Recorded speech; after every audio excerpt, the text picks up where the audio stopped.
सिसोदिया को, जिनको एक झूठे केस में जिनको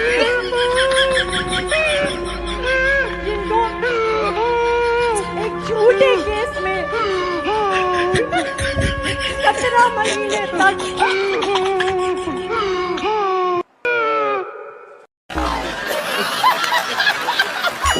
सभी सनातनी भाई बहनों को जय भवानी, जय शिवाजी। बहुत बहुत स्वागत है आज के वीडियो में। तो आज भी हमारे देश और धर्म से जुड़ी कुछ हंसाने और जागरूक करने वाले क्लिप्स होने वाली हैं। वीडियो को फटाफट से लाइक कर दीजिए, कमेंट में प्रभु का नाम लिख दीजिए और कृपया वीडियो को अंत तक देखिएगा। चलिए चलचित्र आरंभ करते हैं।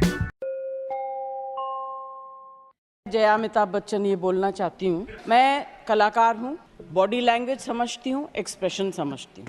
अच्छा ठीक है, चलो भाई। मनीष सिसोदिया को, जिनको एक झूठे केस में जिनको एक झूठे केस में 17 महीने तक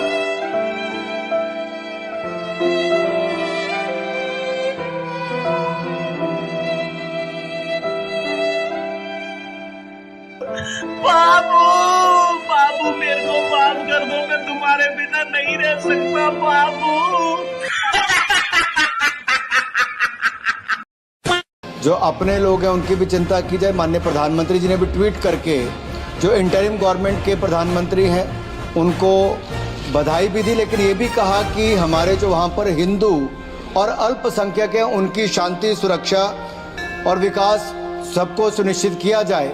लेकिन दुर्भाग्य ये है सर कि नेता प्रतिपक्ष और कांग्रेस पार्टी के अध्यक्ष ने ट्वीट जब किया या उनको बधाई जब दी तो हिंदुओं की वहां पर सुरक्षा की कोई बातचीत नहीं की, ना ही उसका उल्लेख किया, ना ही अल्पसंख्यकों की सुरक्षा की बात की। ऐसी कौन सी मजबूरी थी कि ये लोग वहां पर हिंदुओं और अल्पसंख्यकों की सुरक्षा की बात भी नहीं कर सके।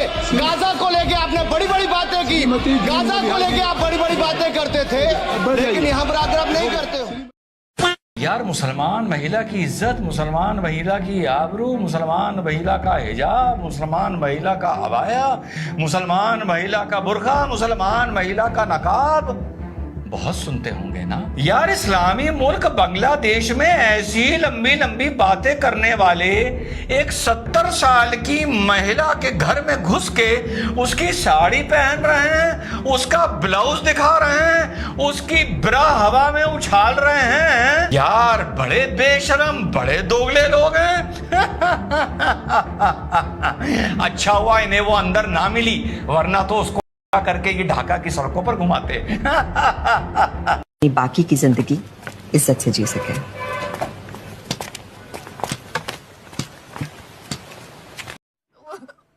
मुझे अपने घर जाना है।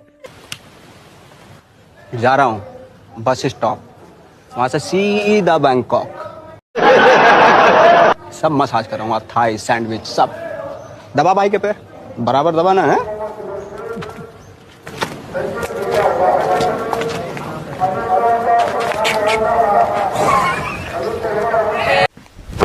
Emotional damage। दिनों किसानों के भेष में खालिस्तानियों ने दिल्ली को घेर रखा था। इस्लामी कट्टरपंथी राजधानी के अंदर सड़कों को जाम कर रहे थे, या ऐसा कोई भी अन्य घटनाक्रम। हम में से बहुत सारे लोग धैर्य खोने लगते हैं। हम चाहते हैं कि सरकार सेना और पुलिस का प्रयोग करके उन्हें हटा दे, लेकिन ऐसा करने के बाद क्या परिणाम होता है, हम इस बात को भूल जाते हैं। वर्तमान विश्व का इतिहास ऐसी घटनाओं से भरा पड़ा है जब सरकारों द्वारा कड़ी कार्रवाई ही अराजकतावादियों की संजीवनी बन जाती है। वास्तव में वो यही चाहते हैं, ये उनकी रणनीति का हिस्सा होता है। जनता के बीच लोकप्रिय सरकारों को केवल हिंसा से हटाया जा सकता है। यूक्रेन और पाकिस्तान समेत ढेरों अफ्रीकी और एशियाई देश इस बात का उदाहरण है। बांग्लादेश में शेख हसीना ने वही चूक की। हमें नहीं भूलना चाहिए कि अराजकतावादी शक्तियां हमेशा चाहती हैं कि सरकार को हिंसा करने के लिए मजबूर किया जाए, क्योंकि एक बार जब हिंसा आरंभ हो जाती है तो नियंत्रण उनके हाथ में होता है।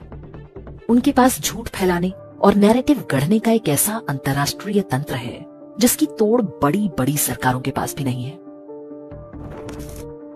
ये झूठ की शक्ति है कि वे उन लोगों को भी कुछ समय के लिए बहकाने या भ्रमित करने में सफल हो गए जिन्होंने कुछ महीने पहले ही शेख हसीना को चुनाव में भारी विजय दिलाई थी। शेख हसीना के कार्यकाल में ही बांग्लादेश एक भूखे नंगे फटीचर देश से विश्व की सबसे बड़ी गारमेंट एंड टेक्सटाइल फैक्ट्री बन चुका था।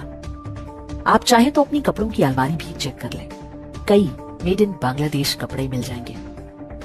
जो युवा बांग्लादेश की आर्थिक समृद्धि के सबसे बड़े लाभार्थी थे, उन्होंने ही अपने पैरों पर कुल्हाड़ी मार ली। शेख हसीना के जिन अंडरगारमेंट्स के साथ वे फोटो खिंचवा रहे थे, वे भी बांग्लादेश में ही बने रहे होंगे, लेकिन अब चीन या किसी अन्य देश में बनेंगे। 2024 के लोकसभा चुनाव में आंशिक रूप से यही सब होते हमने भी देखा है। प्रधानमंत्री नरेंद्र मोदी ने बहुत सारे काम नहीं किए होंगे, बहुत सारे काम ऐसे भी किए होंगे जिनसे आप नाराज हो, लेकिन उनकी प्रतिबद्धता पर कभी संदेह नहीं कर सकते। प्रधानमंत्री मोदी एक बुद्धिमान और साहसी नेतृत्वकर्ता की तरह एक एक कदम फूंक कर रख रहे हैं। ये कदम उनके व्यक्तिगत नहीं, बल्कि एक राष्ट्र के रूप में हम सबके हैं। कश्मीर में 370 हटा भी दी गई और एक भी व्यक्ति सरकार की गोली से नहीं मारा गया। किसान के भेष में आढ़तिये 1 वर्ष तक दिल्ली को घेरे रहे। सामान्य नागरिकों को कष्ट हुआ, लेकिन एक भी फर्जी आढ़ती पुलिस कार्रवाई में नहीं मारा गया। दिल्ली में बैठे नक्सली चाहते ही थे कि पुलिस गोली चलाए, सैकड़ों लोगों की लाशें बिछ जाएं। अमेरिका और चीन जैसी विस्तारवादी शक्तियां जिस प्रकार से विश्व भर में लोकतांत्रिक सरकारों को अस्थिर करने में जुटी हैं, भारत उनके लिए एक बहुत बड़ी चुनौती बनकर खड़ा है। पूरा जोर लगाकर भी वे यहाँ अपनी कठपुतली सरकार नहीं बिठा पाए हैं। उनका तंत्र हमें जातियों में बांट रहा है, नए नए विवाद पैदा कर रहा है, हमारे उन उद्योगपतियों को निशाना बना रहा है जो उनके इशारे पर चलने को तैयार नहीं। जब इससे भी काम नहीं चल रहा है तो तरह तरह के इंडेक्स जारी करके बताया जा रहा है कि भारत के लोग भूखे नंगे हैं, कुपोषण का शिकार है, उनके जीवन में हैप्पीनेस की कमी है, उनके मानवाधिकारों और धार्मिक स्वतंत्रता का हनन हो रहा है, संविधान और आरक्षण खतरे में है, इत्यादि इत्यादि। हमारे पूर्वजों ने जिस शतरंज के खेल का आविष्कार किया उसमें 64 खाने ही होते थे, लेकिन भारत विरोधी शक्तियां शतरंज के बोर्ड के बाहर जाकर भी खेल रही हैं। उन्होंने अपने नियम बना रखे हैं। इस खेल में जीतना है तो हमें भी यही करना होगा। हमारा नेतृत्व भी यही कर रहा है। हर बात कही और लिखी नहीं जा सकती। बहुमत का अर्थ ये नहीं है कि बिना सोचे समझे निर्णय लेना शुरू कर दें। आपको शतरंज की गोटियां संविधान रूपी चेस बोर्ड पर बिठानी है, कुछ चालें छिपाकर भी रखनी है ताकि विपरीत परिस्थितियों में गेम को पलटा जा सके। यदि पूर्वजों के पुण्य प्रताप से आप में भी राष्ट्रभक्ति की भावना जीवित है, तो आप भी यही चाहेंगे कि भारत शांत और समृद्ध रहे, हमारी संस्कृति, सनातन मूल्य, मंदिर और आर्थिक संपन्नता बनी रहे, हमारा देश बांग्लादेश या पाकिस्तान ना बनने पाए। तो कम से कम उस नेतृत्व के साथ अंगद की तरह पांव जमाकर खड़े होना पड़ेगा जो इस युद्ध को लड़ रहा है। एक समाज के रूप में हमें अभी सावधान रहना है। छोटी छोटी बातों पर अपनी ही गोटियां मरवाने की प्रवृत्ति छोड़नी होगी। कभी ना भूलें, हम अपने बच्चों के भविष्य के लिए उत्तरदायी हैं। Honorable members, Jaya Amitabh Bachchan is the last speaker on this point. Please, ma'am. Sir, मैं जया अमिताभ बच्चन ये बोलना चाहती हूँ, मैं कलाकार हूँ। अच्छा। बॉडी लैंग्वेज समझती हूँ, एक्सप्रेशन समझती हूँ। ठीक है, ठीक है, समझ गया। और सर, मुझे माफ करिएगा, मगर आपका टोन जो है, समझ गया, is not acceptable. We are colleagues, sir. You may be sitting on the chair. आप देख तू। जया जी। And I remember when I went to school. Jaya ji, take your seat. Jaya ji, take your seat. Take your seat. Take your seat. Take your seat. Jaya, 1 second, honorable members. Honorable members. No. बैठिए. Honorable members. बैठिए. I know how to deal with it. बैठिए. जया जी, you have earned a great reputation. You have earned a great reputation. You know, an actor is subject to the director. You have not seen what I see from here. Every day, I don't want to repeat. I don't want schooling. I am a person who has gone out of the way. And you say, my tone? No, she's given to you. No, you don't have floor now. No, enough of it. Enough of it. No, enough of it. You can't have it. You may be anybody.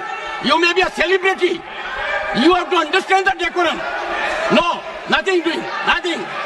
गजब बेइज्जती है। याद कीजिए अध्यक्ष महोदय, मैंने आपसे कहा था कि आप लोकतंत्र के न्यायाधीश हैं और मैंने अध्यक्ष महोदय सुना है इस लॉबी में कि कुछ अधिकार आपके भी छीने जा रहे हैं। उसके लिए हम लोगों को लड़ना पड़ेगा आपके लिए। अध्यक्ष के अधिकार अखिलेश जी सिर्फ विपक्ष के नहीं है, पूरे सदन के हैं। इस तरह की गोलमोल बात आप नहीं कर सकते हो।